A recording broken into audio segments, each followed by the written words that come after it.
Ya está grabando. Hola chicos.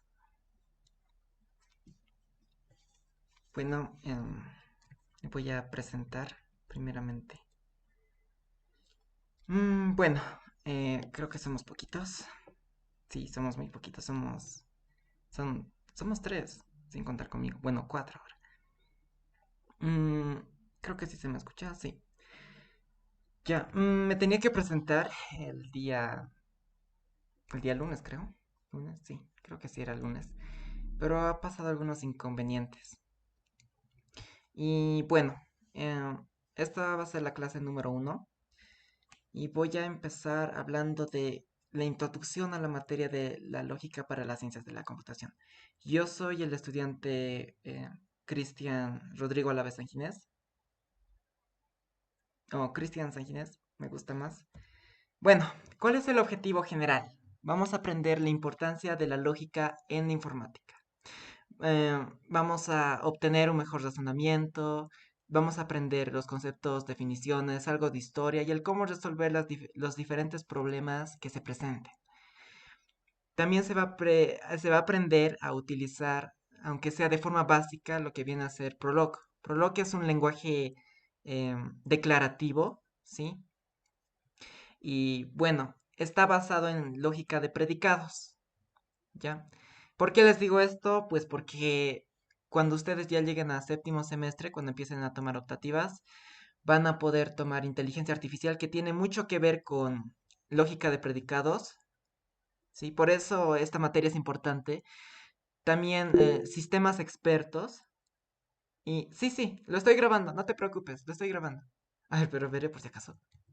¿Está grabando? Sí, está grabando, no te preocupes. Ya. Entonces, como les decía, este lenguaje declarativo llamado Prolog es muy importante tanto en inteligencia artificial, en sistemas expertos, incluso en base de datos, ¿ok? Bien, el temario. Normalmente lo que se suele avanzar es esto, lo que está en color amarillo. Introducción a la lógica, cálculo de proposiciones y cálculo de predicados. Cálculo lambda se lo ve con el licenciado Contreras. Sí, se lo ve. Ya no, no será demasiado extenso, pero sí se lo ve. Otras lógicas esto se ve a grandes rasgos, ¿sí? Es decir, que no a profundidad. Por último, yo quisiera avanzar lo que viene a ser Prolog para que ustedes vean de qué aplicativos llega a tener esta materia, ¿sí? Lo que a mí me habría gustado que me enseñen cuando yo estaba pasando esta materia, ¿ok? Bien, la bibliografía es el de Fundamentos de Informática de Gregorio Fernández y Fernando Sáenz Vacas. Y Matemática Discreta y Lógica de Grassmann. Me falta aquí uno más. Lo voy a poner después. La modalidad de evaluación, lo que es lo más importante. Se va a considerar el siguiente puntaje. Va a haber dos prácticas. Yo quería que haya tres. No, mentira. Me van a odiar si es que hay tres. Pero son dos prácticas. Cada una vale 5 puntos. Y se va a considerar también lo que viene a ser los puntos extras. Si ganados en la clase, ya sea por participación, si yo doy ejercicio y ustedes lo resuelven en un tiempo determinado que yo les vaya a poner. Eh, Les voy a contar. Supongamos que en la práctica no han podido resolver algún ejercicio, entonces lo va a sustituir, ¿sí? Y el último punto. Para el examen de liberación es necesario no haber entregado ninguna práctica. En este sentido, yo voy a ser estricto, ¿ok? Y me refiero a que el examen de liberación no va a ser fácil. Sí, no va a ser fácil. ¿Por qué? Porque no sería justo que los estudiantes que están asistiendo a las clases de auxiliatura, ya sea conmigo o con lo de los otros paralelos, sea fácil, ¿verdad? No sería justo. Entonces, ¿va a estar complicado? Sí. Yo voy a ser estricto en ese aspecto. ¿Qué se recomienda? Asistir a las clases de auxiliatura, tomar apuntes de los ejercicios hechos en clases. Les voy a dar tiempo para que vayan a tomar apuntes. Y no es que voy a hablar, hablar, hablar y voy a correr inmediatamente y luego ya, se cierra la sesión. No, ese no es el propósito. ¿Ya? Y también pregunten si algo no se ha entendido correctamente, pregunten. Y si aún así no lo entienden, vuelvan a preguntar, ¿ok? Sin importar lo que vayan a pensar los demás. Sí, bien. Ahora sí, entrando a lo que viene a ser un poco de historia, para que quizás sí les vaya a motivar un poco más. Un repaso histórico. Aristóteles, que muchos ya lo hemos conocido, ya sea por los libros, por las clases en el colegio. Sí, es un filósofo, matemático, lógico, científico, escritor y hay muchas otras cosas que las he omitido. Pero este hombre sí que era un capo, del que todos escuchamos alguna vez, como lo había dicho anteriormente, quien tuvo una participación importante e incluso Aristóteles concibió lo que viene a ser el silogismo. ¿Qué es el silogismo? Es cuando tenemos proposiciones y una conclusión. ¿Ok? Eso es el silogismo. Cuando vayamos a ver silogismo hipotético, silogismo disyuntivo, silogismo, mm, silogismo constructivo, destructivo, etcétera. Ya, continuando, tenemos aquí lo que viene a ser una obra de Aristóteles llamada Organón, ¿ya? Que significa instrumento para adquirir conocimientos, que es el resultado de un conjunto de obras lógicas, ¿sí? Nace la lógica aristotélica en este órgano, que es un compendio de varias obras, ¿ok? Dedicado al estudio de los juicios o proposiciones, ¿ya? El principio matemática, o matemática, correctamente, se lo pronunciaría así. Tenemos aquí dos personas muy importantes, este es el primer científico, William Russell, y el segundo es North Whitehead, ¿sí? ¿Por qué estoy hablando de este principio matemática? ¿Y por qué estos autores, estos matemáticos han sido tan importantes? Estos dos, si no me equivoco, son de origen inglés. ¿Ya? Esto es debido a que, bueno, los axiomas que vayamos a ver posteriormente se basan en el PM, principio matemática, ¿sí? Lo van a escuchar muchas veces en las clases seguramente del licenciado Contreras. Y vamos a ver a medida que vayamos avanzando por qué es tan importante. Gracias a estos axiomas es que se han construido el sistema axiomático, ¿sí? Que además son completos y consistentes. ¿A qué me refiero? A grandes rasgos. ¿A qué me refiero? Bueno, em, como había dicho, es completo y consistente. Es uno de los sistemas axiomáticos, no sé si serán, estaría bien decir pocos, pero vamos a ver, por ejemplo, que en la lógica de segundo orden, empieza a tener fallas en su sistema axiomático, ¿ok? Empieza a desgarrarse, empieza a notarse incompletitud e inconsistencia. Pero aquí, como dice, según el teorema de incompletitud de Kurt Gödel, que era un científico alemán, si no me equivoco, cualquier sistema donde se pueda hacer aritmética básica es incompleto. ¿Qué significa? Que hay verdades que nunca se van a poder demostrar. No tiene una secuencia de pasos con el que puedas demostrarlo. ¿Ok? Además de que un sistema consistente es incapaz de probar su propia consistencia. Es decir, que nosotros en cualquier demostración tenemos que demostrar algo verdadero. ¿Sí? No podemos demostrar algo falso. ¿Ya? Pero como les estaba contando, en la lógica de proposiciones se basa en el sistema PM, principio matemática. Lógica de predicados también se basa en el PM. De predicados o también se le llama de primer orden. Lógica de predicados de segundo orden tiene algo que ver, sí, pero como tiene un poder de expresividad más alto a lo que viene a ser el lenguaje natural en el que nosotros estamos acostumbrados a hablar e interactuar con las personas, empieza a romperse este tejido de completitud, ¿ok? Es por eso que, perdón, Prolog trabaja con lógica de primer orden, no trabaja con lógica de segundo orden, de tercero, de cuarto, de quinto, ¿sí? Lo vamos a ver a profundidad a medida que vayamos avanzando. Aplicaciones en la ingeniería del conocimiento, como les había dicho al principio, el sistema experto, un sistema informático que es capaz de igualar por lo menos al conocimiento de un experto humano en algún área. ¿Ok? Y esta es lo mismo que el principio de la informática, ¿no? Que tiene que reemplazar la informática todo aquello que se pueda mecanizar. ¿Ya? En la base de datos.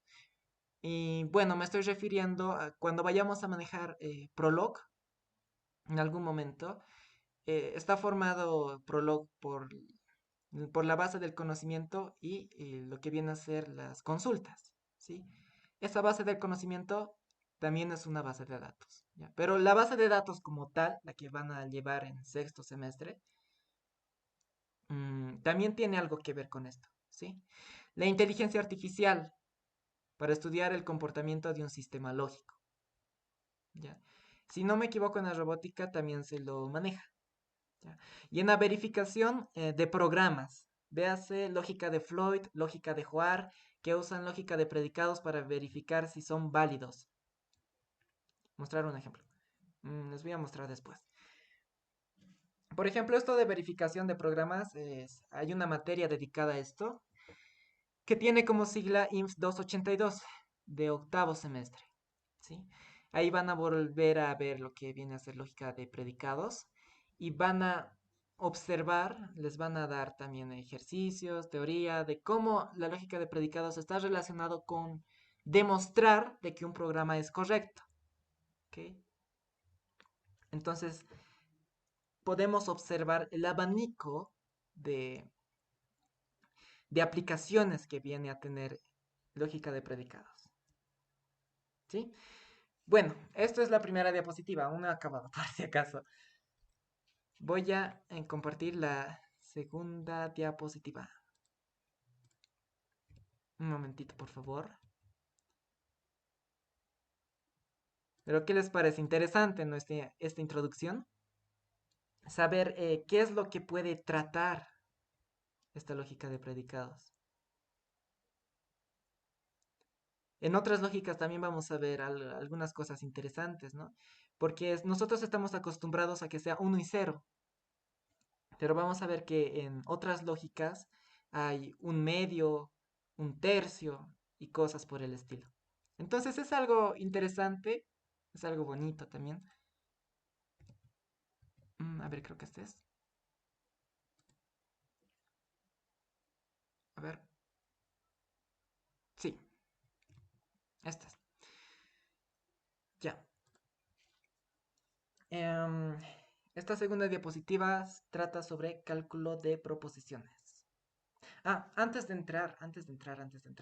Si no me equivoco, en la primera diapositiva decía la primera práctica 5 y la segunda 5, pero eso estaba sujeto a hablar con ustedes. Ustedes creo que son 5, ¿verdad? ¿Estaría bien de esa manera, 5 y 5? ¿O quieren, no sé, cambiar un poquito el puntaje?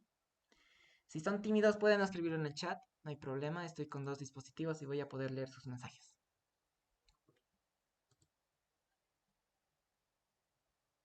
Y si no, pues lo podemos dejar para el final también.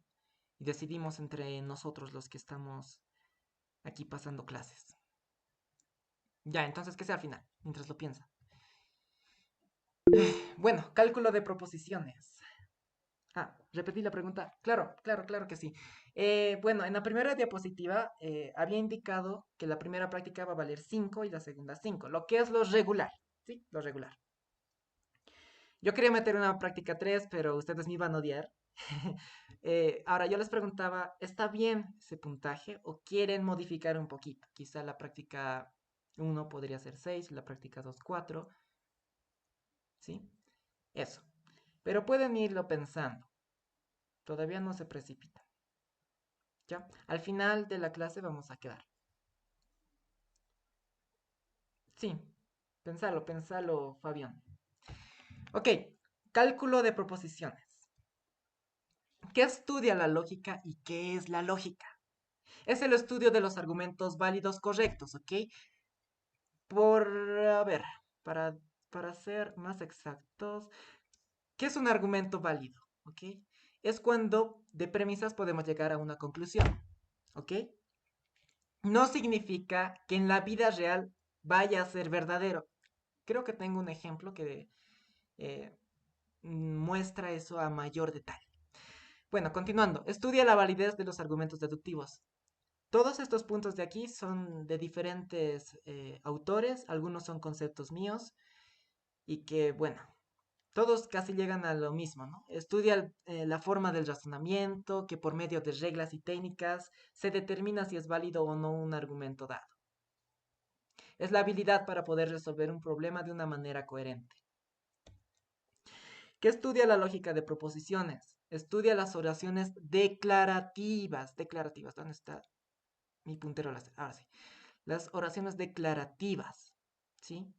También se llaman aservativas, afirmativas, indicativas, ¿ya? Todos estos cuatro son lo mismo, ¿ya? Por ejemplo, Noelia sale a caminar si el cielo está despejado. Ya, está en modo indicativo, está indicando algo. ¿Qué indica? Que Noelia sale a caminar, ¿ok? Si el cielo está despejado. Es afirmativo, ¿ya? Lo mejor sería que recuerden que es afirmativo o indicativo, ¿ya? Porque aservativo es medio técnico, ¿no? Declarativo incluso, eso también podrían recordar. Otro, si Cristal estudia y le pone empeño a INF 144, entonces no se aplazará. Si está afirmando algo, está indicando, está declarando, ¿ok? ¿Qué declara? Que Cristal estudia y le pone empeño a INF 144. De hacer eso, no se va a aplazar, ¿sí? Mario empezará a volar si solo si se siente amenazado. Si Chicorita se porta mal, le harán ensalada. Sí, es algo indicativo. ¿Y qué tipos de sentencias, de oraciones no estudia? Las de deseo, desiderativas. Por ejemplo, me gustaría tener el batimóvil. Eso de me gustaría no lo estudia la lógica de proposiciones, ¿ok? No estudia ese deseo. Me gustaría ir al cine, tampoco. Me encantaría tener un auto, tampoco, ¿sí? De duda, quizás sería mejor ir a estudiar a que ir a jugar. Quizá, quizá, eso es duda, ¿ok? Entonces, ¿por qué? ¿Por qué no lo estudia? Porque aquí no se puede decir si es 1 o 0, ¿sí? Ese es el problema. Las pseudoproposiciones. ¿Qué es una pseudoproposición? Es cuando hay una variable, por ejemplo aquí, hay algo que no está determinado, es ambiguo, ¿ok? X es mayor que 10, es ambiguo. X podría ser, no sé, azul. Azul es mayor que 10, eso no es coherente, ¿ok? Eso es una pseudoproposición. Cuando esto no está definido. Cuando hay algo no definido, entonces es una pseudoproposición. Que la lógica de proposiciones no admite, pero la lógica de predicados sí admite. ¿Ok? Las interrogativas. Mañana vamos al cine a ver Black Adam. ¿Sí? Aquí tampoco se puede saber si es 1 o 0. ¿Sí? No se puede saber. Las exclamativas. Gané la lotería. Ah, no, perdí. Tampoco. ¿Ok? Las exhortativas, las de orden, cuando te riñen, ¿no? Ve a hacer tu tarea ahora mismo. Cuando te dicen tus padres o te decían cuando tú estabas en el colegio. ¿Sí? Los de juicios. Esos de juicios se refiere a una propiedad de una persona. En el caso de la lógica de proposiciones no admite, pero en la lógica de predicados sí admite. ¿Ok? Es válido. Pero aquí no. Lógica de proposiciones, por si acaso, también se lo llama lógica de orden cero. ¿Ya? Y viene a ser un subconjunto del conjunto de la lógica de predicados. Pero bueno, no les quiero enredar. ¿Qué es un argumento válido? Lo que les estaba diciendo en anteriores diapositivas. Se da cuando las premisas son verdaderas y la conclusión también lo es.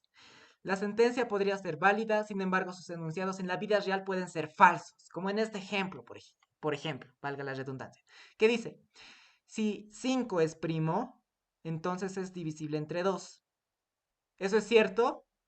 No, ¿verdad? No es divisible entre 2. No se puede. No caben 2 exactamente en 5. Entonces no es divisible. ¿Sí? Pero aquí nos dice en esta sentencia, si 5 es primo, entonces es divisible entre 2. Punto. Esto significa una nueva línea, ¿no? 5 es primo. Por lo tanto, 5 es divisible entre 2. Entonces, lo formalizamos de esta manera. ¿Sí? Entonces, como podemos observar aquí, esto sí es válido. Podemos aplicar aquí el modus ponens y ahí me queda Q. Eso es válido. Pero ¿es verdadero en la vida real? ¿Qué creen? Pues no, ¿verdad? No, No, exacto, no. No es. No es válido en la vida real. Sin embargo, este argumento sí es válido porque tiene una estructura que la lógica de proposiciones nos dice, sí, ¿sabes qué? Lo que tú estás haciendo y los pasos que estás aplicando es correcto. ¿Ok? Bien, continuando. ¿Qué es el léxico? El léxico es un conjunto de símbolos, como aquí podemos ver. Por ejemplo, en la lógica de proposiciones tenemos el conectivo entonces, aquí me faltó, pero está el entonces. Tenemos la negación, la conjunción o el ilógico, el bicondicional, ¿sí? La equivalencia, que es lo mismo que el bicondicional, pero le he puesto PQRS, las variables, ¿no ve? Entonces, todos esos son símbolos. Y cuando nosotros empezamos a aplicar reglas para formar una, para formar una sentencia que es válida en la lógica de proposiciones, nosotros manejamos lo que viene a ser la sintaxis, porque la sintaxis se encarga de manejar los símbolos del léxico. ¿Ok? Muy bien. ¿Qué es la pragmática? ¿Qué es la pragmática? Analiza cómo se interpretan los enunciados en un determinado contexto. ¿Sí? Por ejemplo, necesito cargar la pila. Ustedes ya han debido llevar estructura de datos, creo que se lleva en tercer semestre. Aquí, lo que está en verde dice, en estructura de datos significaría hacerlo informáticamente, cargarlo, ¿no? Pero, si estamos hablando en una tienda de relojes, ¿qué sería? Cargarlo mediante algún artefacto, ¿no? Quizá la pila esté descargada. ¿Sí? Entonces, nótese cómo van cambiando el significado, la interpretación de acuerdo al contexto. ¿Ok? Eso es la pragmática. Bien, ¿qué es un metalenguaje? Ustedes van a escuchar mucho de metalenguaje, incluso cuando vayamos, espero que vayamos a ver Prolog, vamos a hablar de esto de metalenguaje. ¿Y qué es? Es un lenguaje que permite describir otro lenguaje. Por ejemplo, la lógica de proposiciones es un metalenguaje porque nos permite describir el lenguaje natural, ¿sí? Al formalizar, estamos describiendo lo que viene a ser el lenguaje natural. El lenguaje de las matemáticas son un metalenguaje porque nos permiten describir lo que se quiere expresar en lenguaje natural, ¿sí? También podría ser al revés. También podría ser al revés. El español podría ser un metalenguaje para las matemáticas. Sí. Bien. Continuando. ¿Qué es un lenguaje formal? ¿Qué es un lenguaje formal? Esto lo van a llevar, creo que en quinto semestre hay una materia dedicada a lenguajes formales. Autómatas. Autómatas se les dice. Sí. Aquí también tiene algo de relación, pero no se estudia a gran detalle.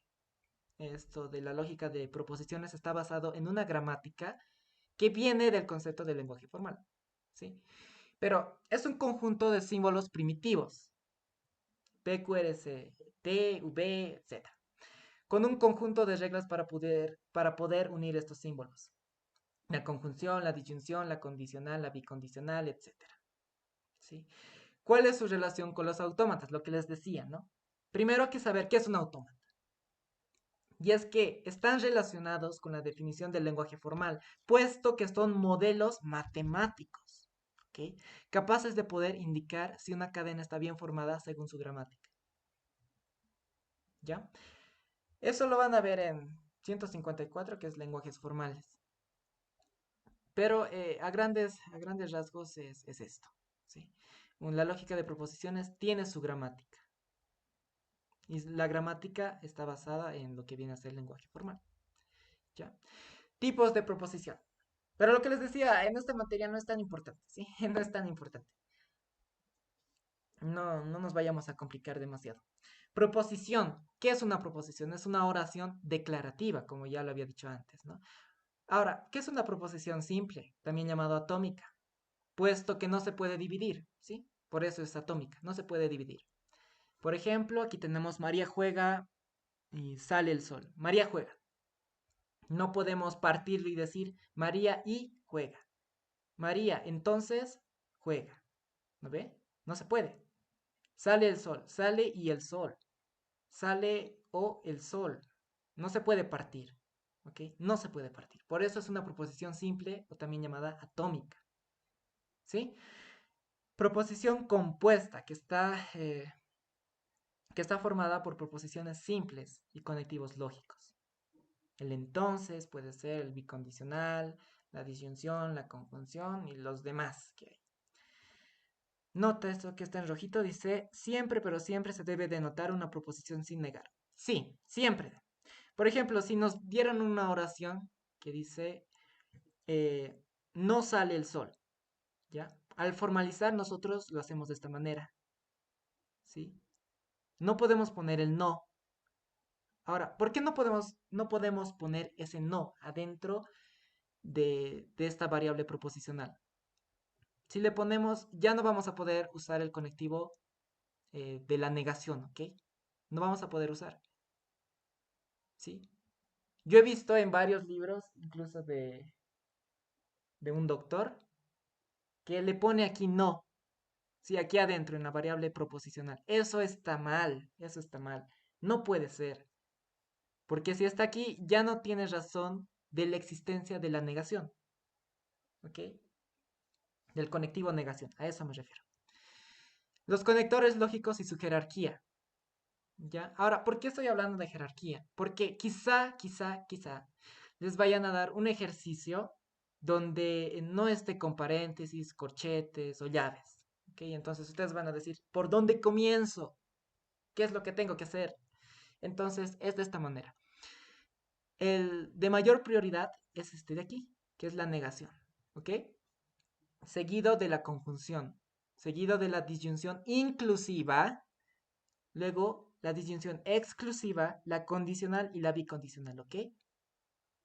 Si tienen, les recalco, si tienen un ejercicio donde no hay paréntesis, corchetes o llaves, y ustedes se preguntan por dónde tengo que comenzar, entonces aplican esta jerarquía, ¿ok? Lo empiezan a agrupar, a poner paréntesis de acuerdo a esta jerarquía, ¿ok? Lo que vean primero, está con negación, entonces esto primero. Está condicional.